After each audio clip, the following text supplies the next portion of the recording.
Muy buenas tardes a todos, todas las asistentes que nos acompañan asiduamente a estas transmisiones. Sean bienvenidas y bienvenidos. En esta ocasión nos toca analizar y reflexionar los nuevos retos que están por venir como resultado de la pandemia ocasionada por el COVID-19. Es una responsabilidad de los organismos dedicados al análisis y la reflexión de las actividades administrativas en la esfera de lo público, como lo es el INAH. Por tal motivo, se han realizado una serie de mesas de análisis que tienen como principal objetivo promover la deliberación de tales acontecimientos y construir entre sus participantes y auditorio presente nuevas rutas de acción para enfrentar esta difícil situación. En la sesión de hoy conversaremos sobre la evolución de la gestión pública y la recuperación posterior a la emergencia de la salud, así como analizar los escenarios futuros para su desempeño. Antes de comenzar, el Instituto Nacional de Administración Pública y su presidente se sienten engalenados y orgullosos de tener a la doctora María del Carmen Pardo, la cual me voy a permitir leer su hoja curricular. La doctora es doctora en Historia por la Universidad Iberoamericana y cuenta con estudios doctorales en la Universidad de París.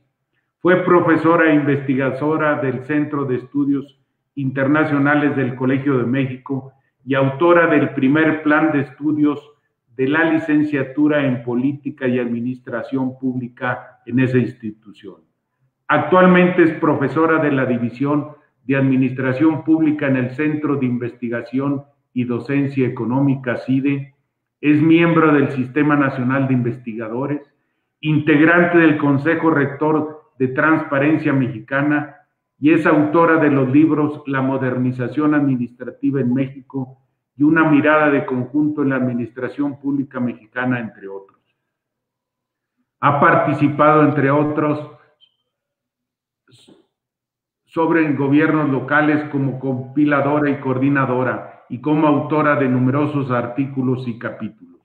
Ha impartido cursos en las universidades estatales, en la UNAM, el CIDE y el INAH, además de haber colaborado como consultora en organismos internacionales, entre otros la Organización de las Naciones Unidas, ONU, y el Centro Latinoamericano de Administración para el Desarrollo, CLAD. También nos acompaña el doctor Ernesto Velasco Sánchez, es investigador asociado del Grupo de Investigación en Gobierno, Administración y Políticas Públicas y director general de Consultores en Gestión Pública y Social, SC. Es doctor en Gobierno y Administración Pública por la Universidad Complutense de Madrid. Cuenta con una maestría en Gestión Pública en la Universidad de Brigham y es licenciado en Administración Pública por el Colegio de México. Ha sido consultor en proyectos del Banco Interamericano de Desarrollo, Transparencia Internacional y el Programa de Naciones Unidas para el Desarrollo, entre otras instituciones.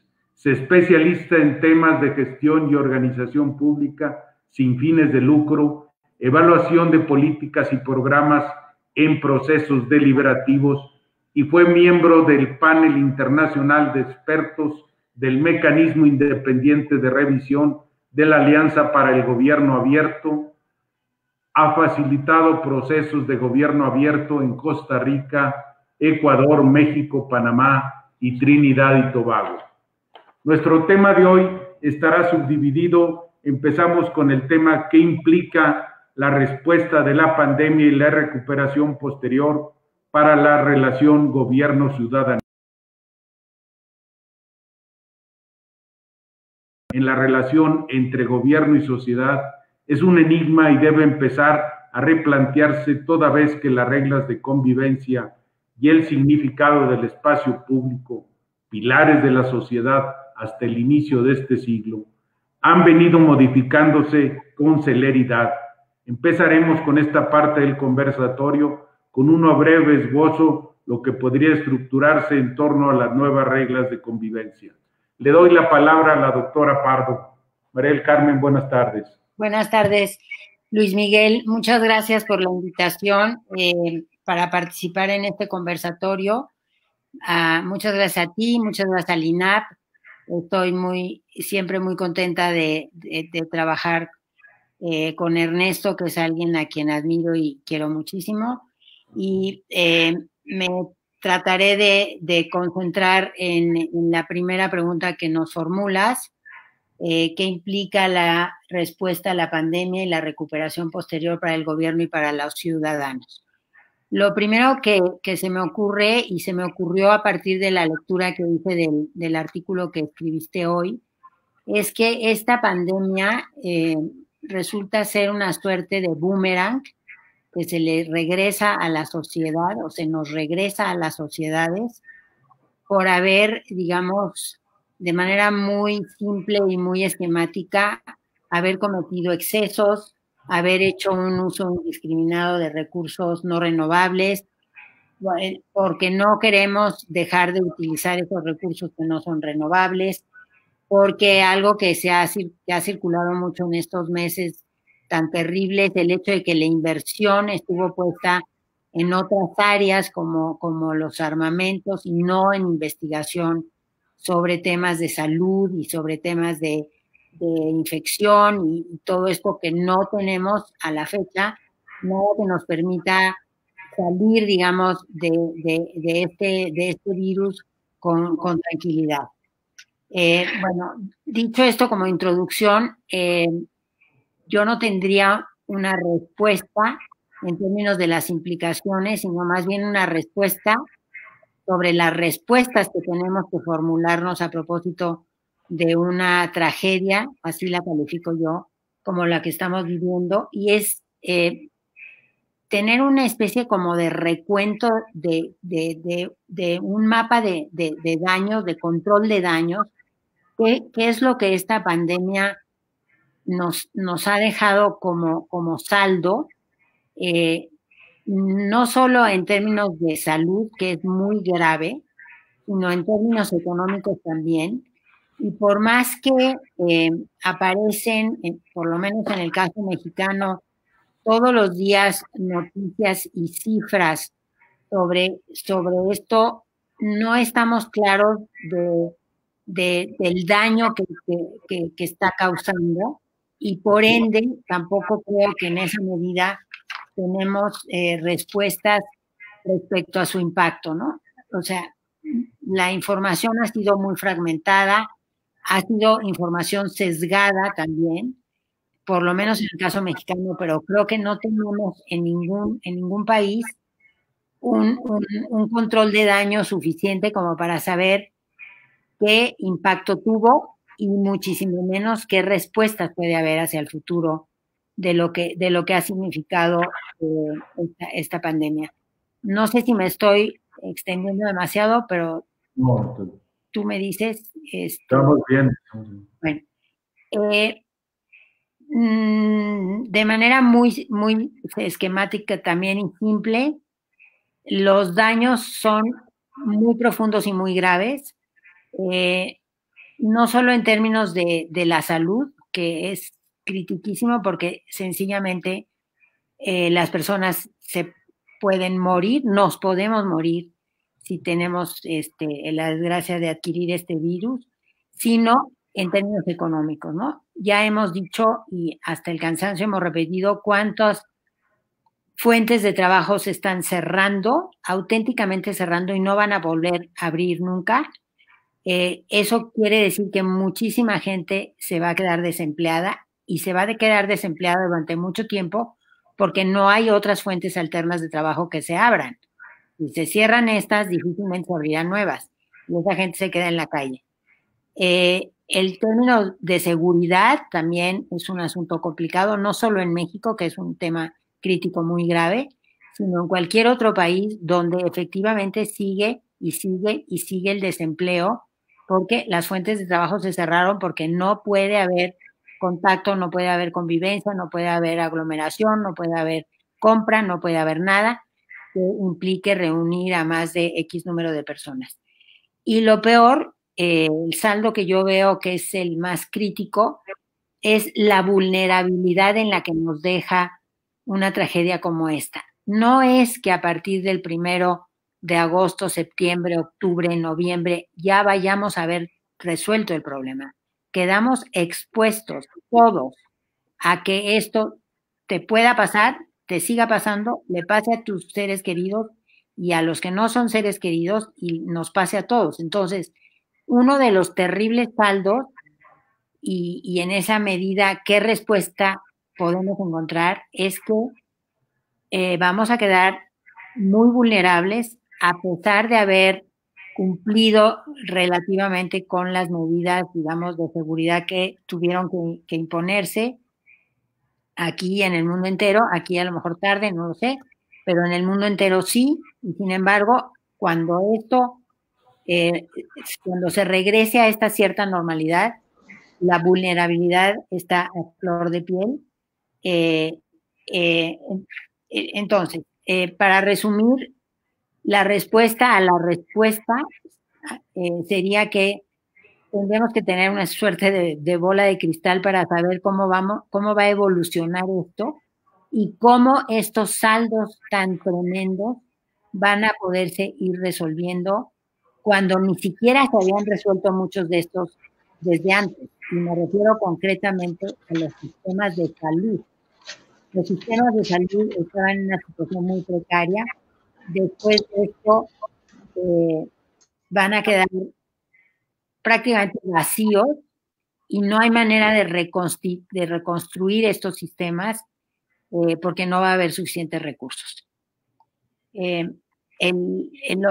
Los saldos se relacionan con recuperación económica, lo ha dicho hasta el cansancio todo el mundo.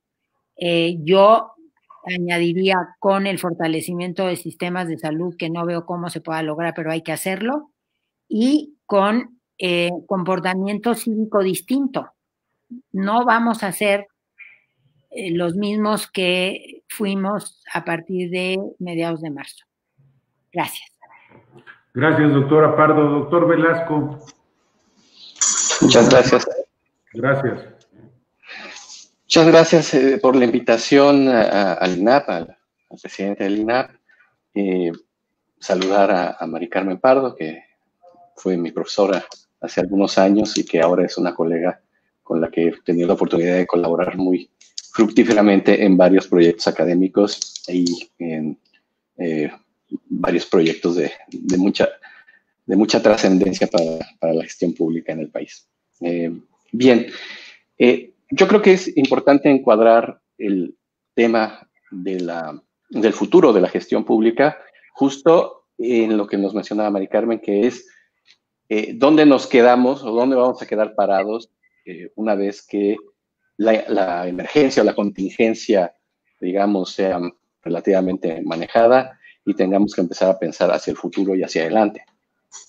Y yo, en este sentido, creo que en gran medida lo que viene para la gestión pública va a estar muy ligado o incluso ampliamente determinado por la solución de algunas tensiones que la propia crisis ha generado en términos del estilo de gobierno, del estilo de gestión o incluso de la reflexión sobre el papel del Estado en las sociedades de riesgo, como son las sociedades occidentales del siglo XXI. Y yo, más o menos arbitrariamente, coloco unas 3 o 4 ejes en donde hay esta tensión que implica una redefinición de la relación entre el Estado y la sociedad. La primera es, ¿qué tanto la respuesta a la crisis se hace a partir de un enfoque, digamos, de centralización de poder y de autoritarismo político, si se quiere, o qué tanto se hace desde un enfoque de generar esfuerzos voluntarios, consensuados, etcétera? Es decir, qué tanto regresamos, digamos, a la versión descarnada del Estado como coerción, o qué tanto la solución a la crisis y la recuperación se hace a partir de una visión más suave, más de gobernanza, si se quiere, del papel del Estado en la sociedad.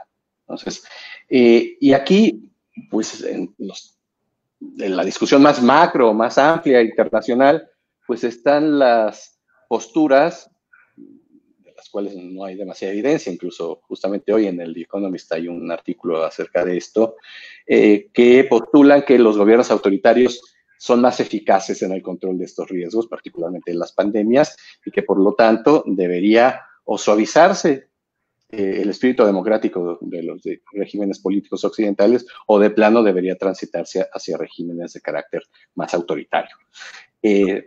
No parece haber suficiente evidencia que soporte estas afirmaciones, pero sin duda hay en muchos lugares del mundo esta tendencia de ciertos actores políticos a aprovechar la crisis para promover una agenda autoritaria de centralización del poder y de exclusión de ciertos sectores de la sociedad en la toma de decisiones. Entonces, dependiendo de qué tanto este eje se mueva en cada país, pues será el tipo de gestión pública que se va a necesitar hacia adelante. Segundo aspecto, o el segundo eje en que podríamos ubicar esta resolución del asunto de la relación entre Estado y sociedad, o gobierno y sociedad, es en el nivel de activismo del sector público frente a dejar la respuesta en manos de actores sociales, de los actores de la sociedad civil o de las empresas, etc. Es decir, el papel del Estado en la respuesta a la crisis y en la recuperación, pues hay quienes argumentan, Bolsonaro, por ejemplo, que debe dejarse más o menos la cosa a la economía, a las empresas, a las familias, a las comunidades, y que el Estado debe mantener una actitud más bien de dejar hacer y dejar pasar, que finalmente esto pues es una crisis como muchas que podrían haber, y que pues, la sociedad se debe arreglar más o menos como pueda para solucionar ese problema, y el Estado no tiene que intervenir demasiado en esto. O posturas, digamos, mucho más intervencionistas, como Canadá o la propia España, en donde más bien lo que se hace es aumentar el nivel de activismo del Estado en varias áreas de la actividad social o de la vida social, donde se había retirado incluso durante los años del modelo redimensionador del neoliberalismo, y empieza a recobrar potencia, fuerza y capacidad de movilización de recursos en estas áreas que no necesariamente ya eran áreas de acción pública rutinaria. Entonces, de nuevo, dependiendo de dónde caiga finalmente en cada país o en cada región esta tensión, pues es el tipo de gestión pública que vamos a necesitar hacia el futuro. También está el asunto del conocimiento y del profesionalismo frente a la intuición y el cálculo más bien de carácter político. Es decir, si el estilo que domina en la respuesta a la crisis y la recuperación es un estilo que favorece más el aprovechamiento de la evidencia, de los conocimientos científicos, de los expertos profesionales en las distintas materias, o si es una respuesta que se basa más en la inspiración del liderazgo político del momento, y más entonces en sus convicciones personales y en su programa político, y menos en las evidencias, ¿no? De nuevo, la gestión pública va a tener una forma muy distinta dependiendo de dónde se ubique finalmente la respuesta a la crisis del COVID en cada país. Y finalmente, también está la tensión que se ha generado entre la necesidad de una respuesta rápida y eficaz a la crisis y la disminución o el relajamiento de las exigencias de control y rendición de cuentas sobre las acciones del gobierno. Entonces, de nuevo, también, ¿qué tanto los gobiernos aceptan que la participación ciudadana, la rendición de cuentas, el escrutinio público siguen siendo valores válidos y actuales para el momento de la crisis y la recuperación, o qué tanto el argumento es que esos son estorbos, son costos, son pérdidas de tiempo, ¿no? que debemos simplemente obviar e ignorar para tener una respuesta eficaz. De nuevo, dependiendo en dónde caiga la respuesta a la crisis, el estilo de toma de decisiones en cada país, pues va a ser el tipo de gestión pública que vamos a necesitar hacia el futuro. Yo, así de entrada, eso sería lo que quisiera compartir. Muchas gracias, doctor.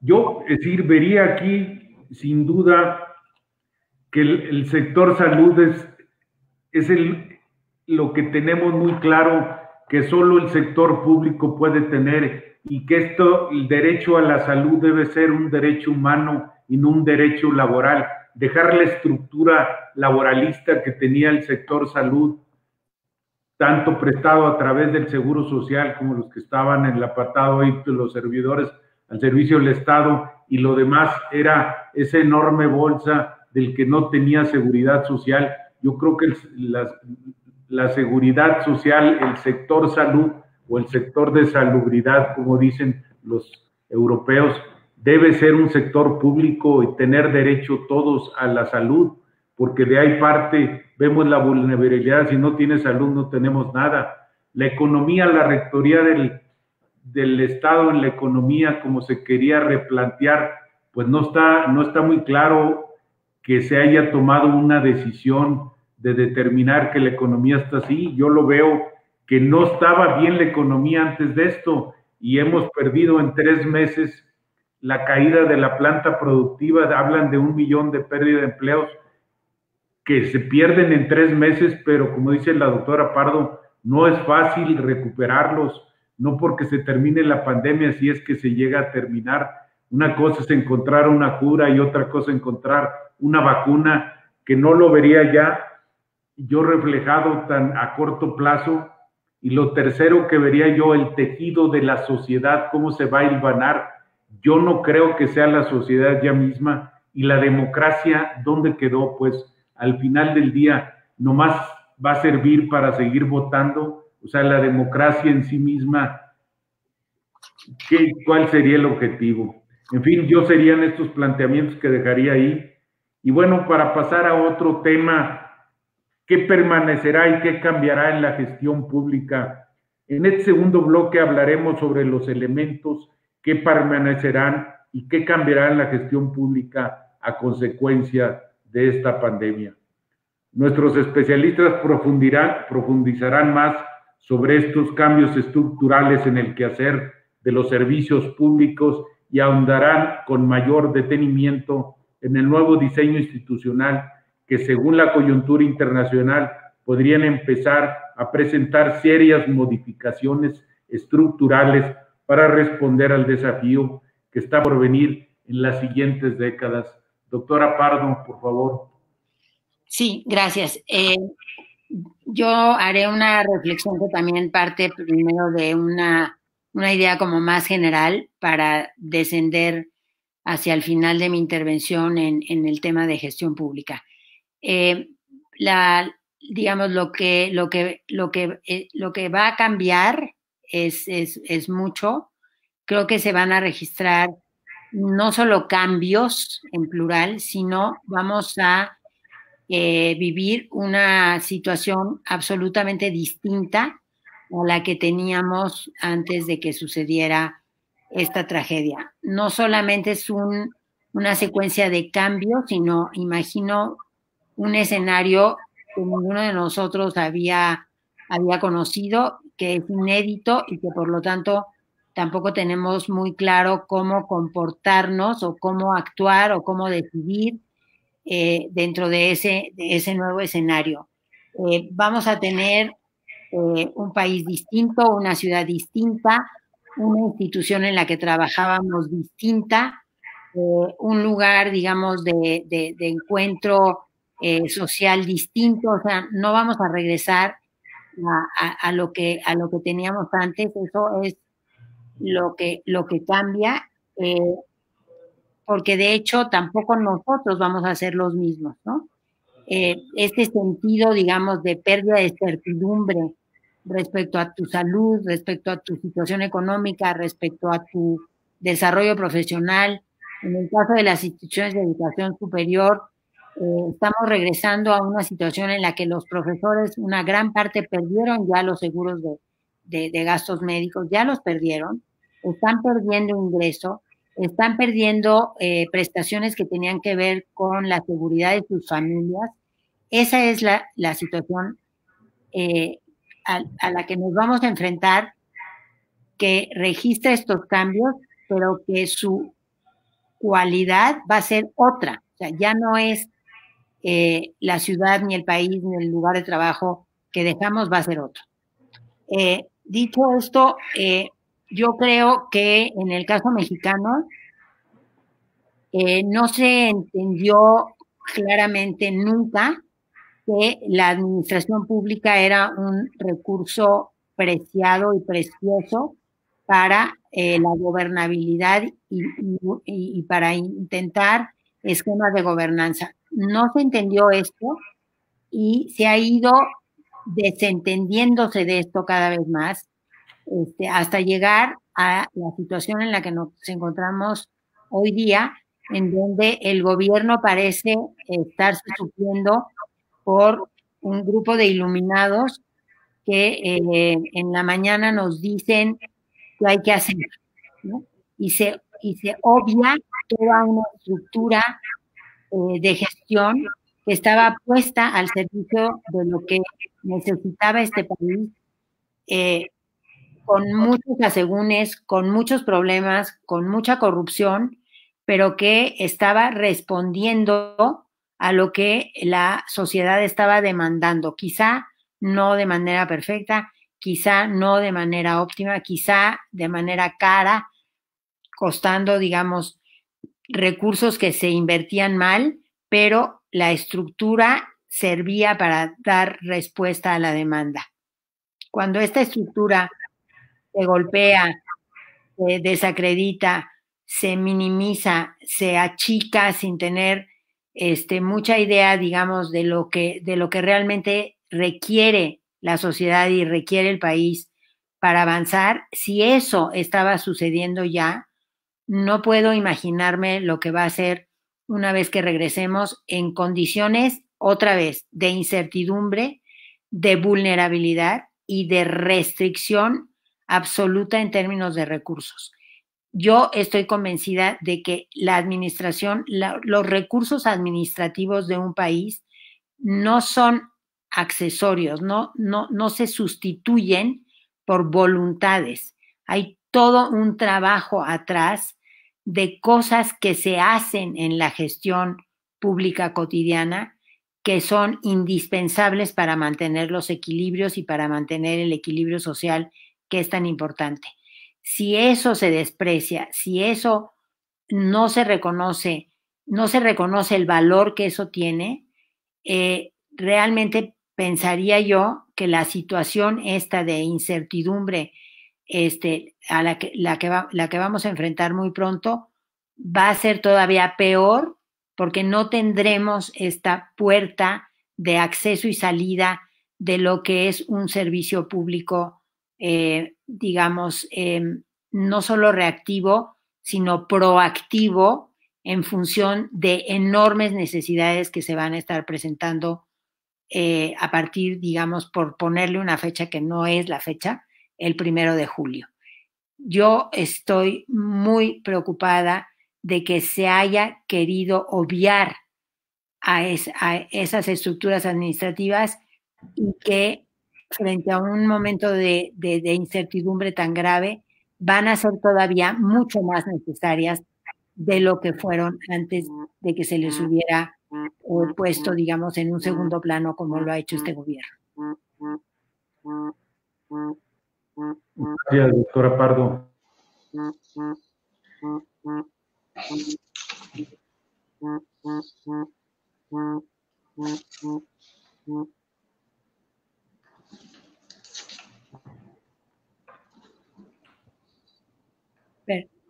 Gracias.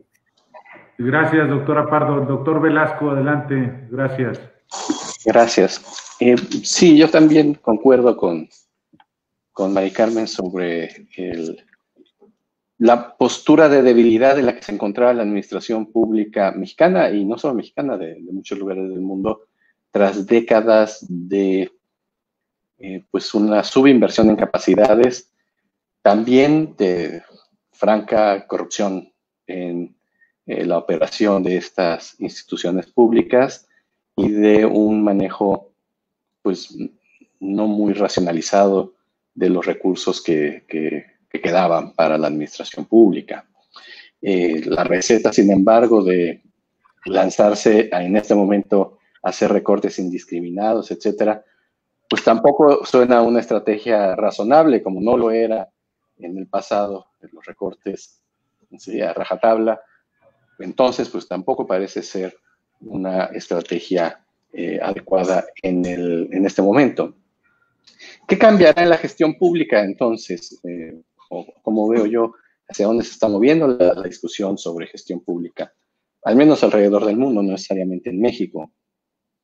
Creo que sí hay un creciente consenso de revalorización del papel de la gestión pública en la vida social, particularmente en términos de reconocer la importancia de la existencia de esas estructuras de personal profesional que es capaz de hacerse de los conocimientos y de la evidencia científica necesaria para hacer frente a situaciones como la que estamos viendo hoy, con un cuerpo de funcionarios profesional con permanencia que le permite dar estabilidad y certeza, incluso en momentos de crisis, al funcionamiento de la administración pública.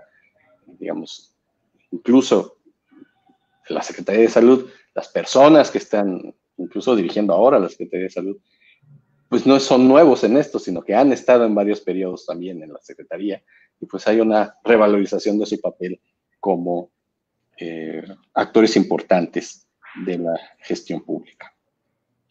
Ahora, también concuerdo en que la discusión empieza entonces a moverse hacia recuperar la idea de que la gestión pública no es solo la administración de recursos, o para ponerlo todavía, digamos en términos más peyorativos, no es solo gastar dinero, ¿sí? Dinero público, sino que la gestión pública es un elemento central de la gobernanza de los países en las sociedades complejas de nuestro tiempo.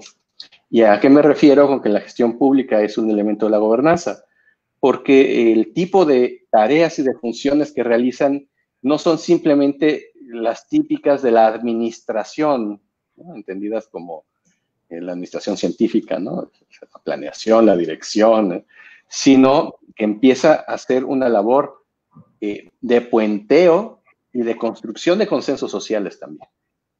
Es decir, que la gestión pública sí se trata de administrar correctamente los recursos internos del gobierno, de aplicar las leyes y los reglamentos, pero también es la labor de enlace y coordinación interinstitucional, por ejemplo, es decir, la capacidad de que los gobiernos actúen con coordinación horizontal y no cada quien vaya a su ritmo y a su propia tonada, y no solo entre instituciones del propio gobierno federal o el gobierno nacional, sino también con otros estratos de gobierno, como son los gobiernos estatales en regímenes federales y los gobiernos locales o municipales. Es decir, la gestión pública no solo se trata de administrar mi propia organización, se trata de gestionar toda una red de relaciones que se vuelven claves a la hora de que queremos enfrentar retos complejos que no se comportan según las atribuciones o jurisdicciones de organizaciones individuales. Y lo vemos como un problema cotidiano en la gestión de la pandemia. ¿Cómo coordinamos la acción nacional con la acción de los gobiernos estatales y de los gobiernos municipales, logrando un equilibrio en donde se mantengan políticas transversales que atienden al interés de toda la ciudadanía del país, pero también se atiende a las diversidades regionales, a las necesidades particulares de ciertos grupos de la población, a características específicas de los aparatos administrativos en uno y en otro lugar? En fin, ¿cómo logramos una acción que sea coordinada, que sea sensible a las diferencias, pero que a la vez sea eficaz y consistente y coherente entre una y otra? Entonces, ese es el primer papel que se revaloriza en la gestión pública hacia el futuro. El segundo es este puenteo entre el conocimiento experto, los tomadores de decisiones y la población en general. Y en esto, pues la gestión pública se vuelve este gran traductor, ¿no? de la evidencia científica que no cualquiera puede entender, ¿no? Abrir Nature y leer un artículo sobre proteínas del coronavirus, pues no es necesariamente algo que cualquiera pueda entenderlo, menos alguien que pues, su experiencia profesional ha sido de alcalde o de gobernador o de diputado, que no necesariamente tiene esa formación y no tiene por qué saber sobre ese tipo de temas, ¿no? Entonces, la gestión pública se trata también de traducir toda esta evidencia científica, todo este bagaje técnico experto para nutrir una buena toma de decisiones por parte de los que están encargados de hacer esa toma de decisiones, ¿no? Es decir, cómo proveemos de inteligencia en la toma de decisiones, que es, digamos, el gran proyecto de las ciencias de las políticas públicas, pero que vuelve a tener un valor importante, sobre todo cuando estamos hablando de procesos de naturaleza compleja. Y finalmente, este puenteo entre la toma de decisiones y la población. Y en el siglo XXI estamos hablando ya no de emitir el comunicado de prensa, que nadie lee, sino de la demanda constante de información en los ciclos informativos de 24 horas, pero también de manejo de las redes sociales, manejo de los nuevos media que permitan al gobierno comunicar con claridad mensajes que son cruciales y que son, en este caso, no exagero decir que son de vida o muerte. Sí, por lo tanto, tienen que ser claros, concisos para la población en general, y es otra habilidad que no necesariamente pues tiene un científico, por ejemplo, ¿no? Un experto en proteínas del coronavirus, pues no necesariamente sabe cómo comunicar eso en un mensaje de 150 palabras, ¿no? Y entonces el papel recae nuevamente en la gestión pública. Y finalmente, pues el uso de tecnologías. Como hemos visto, el simple hecho de que tengamos que hacer trabajo desde casa, el simple hecho de que necesitamos descargar al ciudadano de algunos requerimientos y obligaciones en los procesos administrativos que antes parecían normales cuando podías asistir a una oficina pública, pero que ahora se vuelven costos que simplemente demasiado altos y riesgosos, pues hace que la gestión pública tenga que revalorizar el papel de las tecnologías en su relación con la ciudadanía. Y entonces, en todos estos polos, la gestión pública se vuelve un factor de gobernanza fundamental, sin el cual la acción de gobierno pues termina por no tener viabilidad en el momento de la crisis y en el momento de la recuperación. Gracias. Muchas gracias, doctor Velasco. Yo puntualizaría algunas cosas, como la importancia de lo que dijo la doctora Pardo, el valor de la estabilidad que da la administración pública. ¿Cuántos países han estado largos periodos sin gobierno y el país sigue en marcha, funcionando? ¿Por qué? Por la administración pública. Yo creo que hay cosas que no se valen en la administración pública y es la improvisación y la deshonestidad. Improvisar funcionarios no es lo de la administración pública. Satanizarlos tampoco, porque parece que la culpa era del burócrata al sacrificarle sueldos al conocimiento y la profesionalización que se había dedicado tanto tiempo. Más allá de los debates de izquierdas y derechas, creo que la administración pública en muchos países le ha dado estabilidad y continuidad al gobierno. Yo creo que la administración pública no se usa, se dirige, y yo lo que creo es que no tiene dirección. Yo creo que hay grandes gamas. Las órdenes del gobierno permean pues en la administración pública, es la que los pone en marcha, ¿no? Y pensar que porque están trabajando en su casa se puede seguir permanentemente trabajando en la casa, creo que no es la solución. Nadie vive y trabaja en un espacio reducido. Es muy difícil, creo yo, para el buen funcionamiento de un gobierno que se satanice y se menosprecie y se comprima. Hay un término que dicen la chatarrización de la administración pública o la burocracia. Esta entendida como la gestión, ¿no? La modernización de la administración pública, no desde la gerencia, sino desde la gestión pública, desde el postburocrático weberiano. Muy bien, yo quisiera seguir con el siguiente tema, si no tiene inconveniente. ¿Cómo cambiaría la profesión de la gestión pública como consecuencia de la crisis sanitaria? La gestión pública no volverá nunca más allá a ser la misma desde el punto de vista operativo y quizá desde el diseño de estructuras también. Aún superada la crisis sanitaria, el mundo ha cambiado y es imprescindible que esto se entienda con celeridad. En este sentido, la nueva gestión pública habrá de basar sus pilares de desarrollo en la geolocalización, que muchos autores han empezado a referir y que en consecuencia puede ayudar a disminuir los riesgos de contagio entre la población mundial en los años venideros, así como también aceleraría aún más en la transición tecnológica en el mundo del quehacer público. Doctora Pardo, si eres tan amable. Sí, yo, insisto, soy una convencida del valor público que tienen las estructuras y los funcionarios públicos, y creo que la tarea que hacen también agrega valor cuando se puede hacer en condiciones, digamos, materiales razonables, con ambientes propicios, digamos, para el desempeño. Dicho esto, sí creo que a partir de este momento en el que estamos viviendo y que seguiremos en él, los cuerpos funcionariales, suponiendo que tuvieran el espacio que debieran tener, tienen también que cambiar su mentalidad y pasar de ser estas burocracias reactivas a volverse burocracias más proactivas.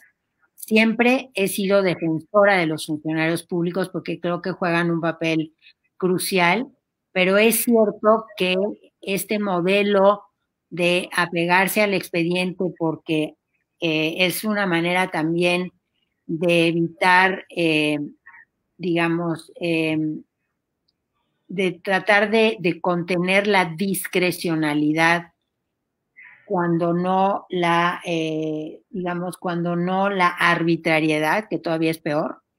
Creo que en un momento como el que vamos a enfrentar, los funcionarios públicos deben también de volverse mucho más empáticos, si se puede, con la necesidad que está viviendo la sociedad, sin tener necesariamente que refugiarse en este expediente de la ventanilla cierra a las 3 y a mí me da igual si usted tuvo que tomar metro, camión o venirse a pie o en bicicleta.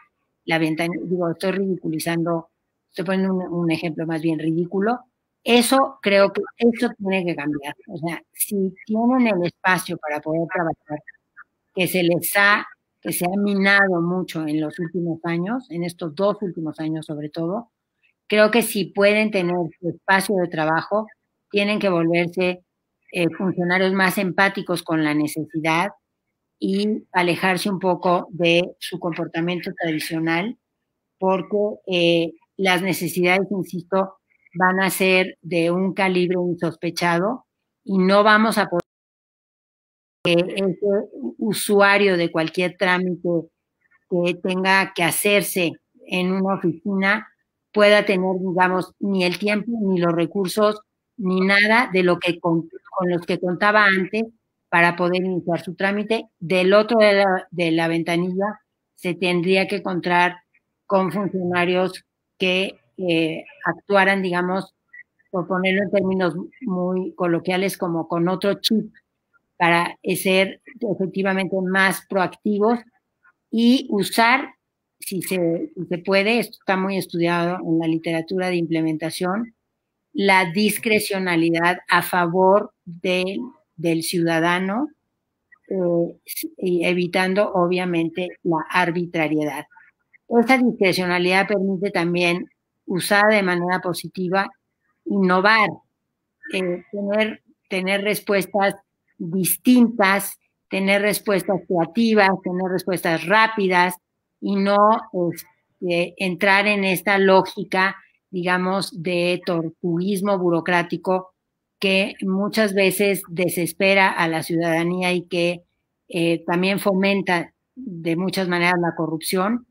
Yo sí creo que nuestros profesionales de la administración pública, en un escenario tan distinto como el que van a tener que actuar a partir de que se regrese a esta discutida normalidad, su tarea tiene que hacerse también de manera muy diferente. Estoy muy de acuerdo con Ernesto que este ámbito, este territorio, digamos, que identificamos como administración pública, favorece cohesión, favorece consenso. Me gustó mucho esto a lo que él refiere como traductor, digamos, de cuestiones de carácter más técnico, que no necesariamente todos los que somos ciudadanos, por ejemplo, de la Ciudad de México podemos entender. Esa es una labor fundamental de los funcionarios, de los cuerpos burocráticos, y creo que esa tarea va a requerirse de esta manera mucho más que antes, mucho más que cuando estaban protegidos por la regla, por la norma, por el presupuesto, por la restricción, por todo lo que ya sabemos que también limitan mucho el trabajo de las administraciones públicas. El momento es otro, el recurso tecnológico es valiosísimo, pero también debemos entender que no todos tenemos acceso a ese recurso tecnológico, y eso ha sido una cosa muy crítica durante esta pandemia. Me refiero, por ejemplo, a los niños que van a escuela pública, que no solo no tenían computadora, eso ya es algo a lo mejor que debiera, todo el mundo supondría que tenían, pero ni siquiera tenía la mamá del niño dinero suficiente para ponerle 50 pesos de crédito a su celular para que las tareas llegaran al celular de la mamá. Obviamente en esa casa no había televisión y obviamente no había internet. Tenemos que pensar en ese país también.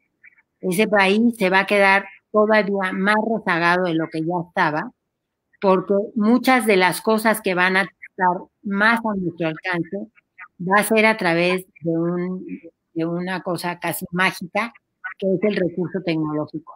Pero como lo que estamos usando hoy día en este conversatorio, pero me pregunto cuántos Méxicos estarán fuera de este recurso y qué enormes dificultades van a tener para acceder a servicios públicos si no cuentan con este recurso, y tendrían que estar actuando de la manera tradicional como actuaban, desplazándose a las capitales, desplazándose a las cabeceras municipales, etcétera, para llevar a cabo sus trámites, para cobrar, para lo que cualquiera de nosotros necesitaría en esas circunstancias. Esta situación crítica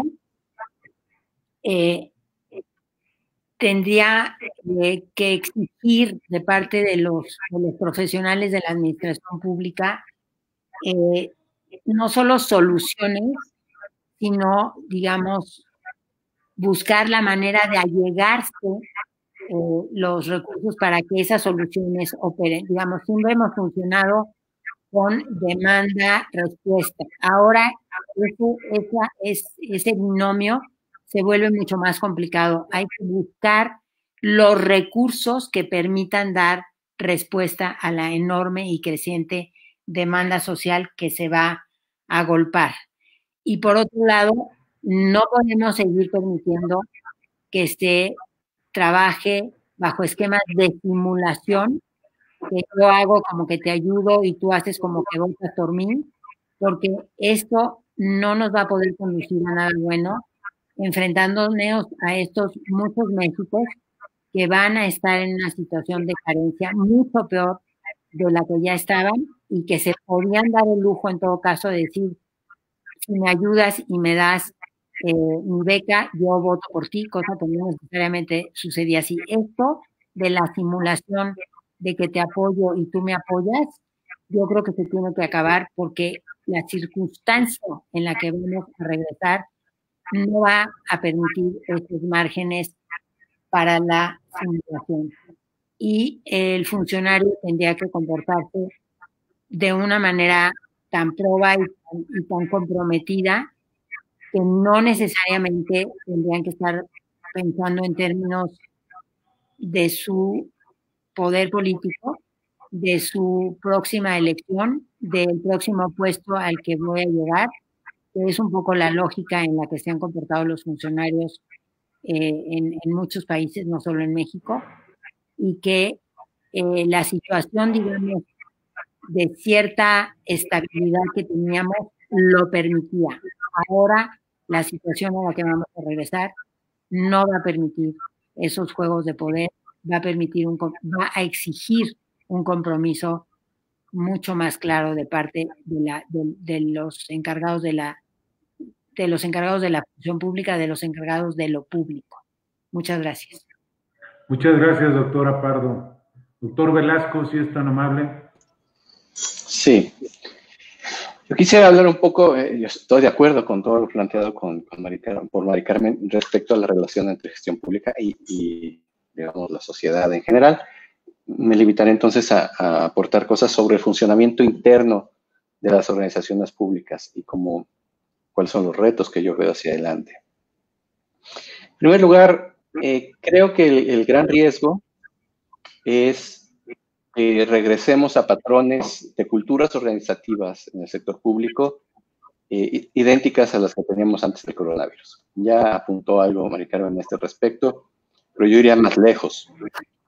Una de las razones por las cuales nuestras administraciones públicas han encontrado una situación de debilidad y de precariedad, incluso antes de que llegara el coronavirus, es el hecho de que tenemos una serie de servidores públicos que trabajan en condiciones de precariedad laboral muy serias y que, dado los recortes, por ejemplo, las partidas de gasto operativo, pues son los primeros en sufrir las consecuencias de ese tipo de decisiones, porque son personas que trabajan por honorarios, que no tienen un contrato fijo dentro de la administración. Y este problema se puede agudizar, particularmente en el sector salud, porque lo que estamos haciendo como respuesta a la crisis es contratar, si no mal recuerdo, cientos de miles de nuevos profesionales de la salud. ¿En qué esquema los estamos contratando? Pues lo estamos contratando otra vez bajo un esquema de honorarios, de temporalidad definida, con prestaciones muy limitadas o sin prestaciones. Entonces, en realidad, pues estamos saliendo un poco del paso, pero estamos confiando en que vamos a tener un ejército de servidores públicos de reserva que está ahí ya formado y profesionalizado y que podemos seguirlos contratando y despidiendo pues según se vayan necesitando. Y yo creo que ese es uno de los grandes riesgos que tenemos con la aproximación a la reforma de la administración pública que hemos visto en el país en los últimos meses. Lo que requerimos es inversión en capacidades.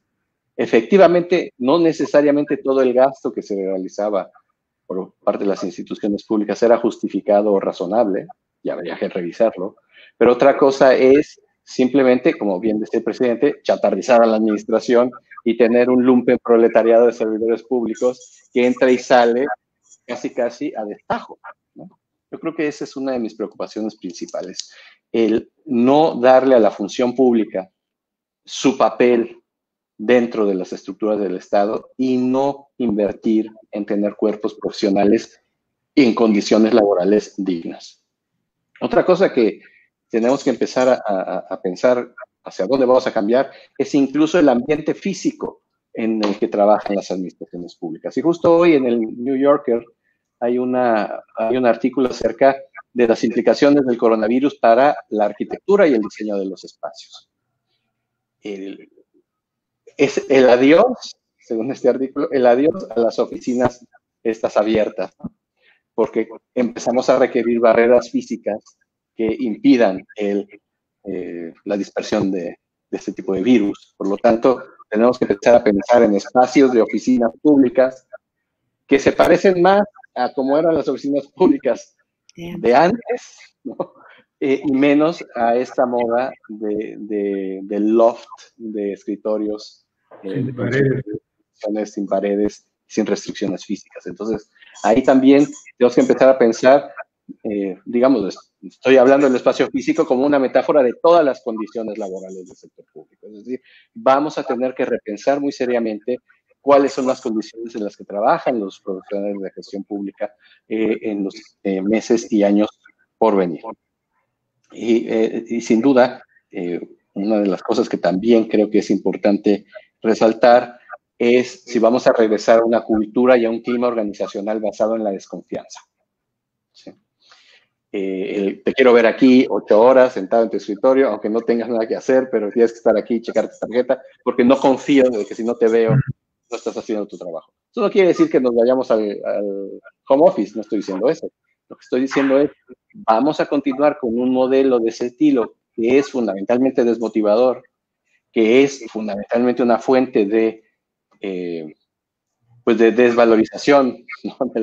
del trabajo en el sector público, sobre todo si lo comparamos con la cultura organizativa de las empresas basadas en conocimiento, por ejemplo, pues que es una cultura organizativa de colaboración, de confianza, de experimentación, de innovación que no estamos teniendo en nuestras administraciones públicas. En fin, yo creo que el resultado probable del coronavirus es que regresemos a las mismas formas que teníamos antes de que esto ocurriera, lo cual sería, en mi opinión, una gravísima falta por parte de los tomadores de decisiones, o la oportunidad de reflexionar acerca de cómo debería ser la administración pública del futuro y cómo debería funcionar internamente la profesión y las condiciones laborales de los servidores públicos.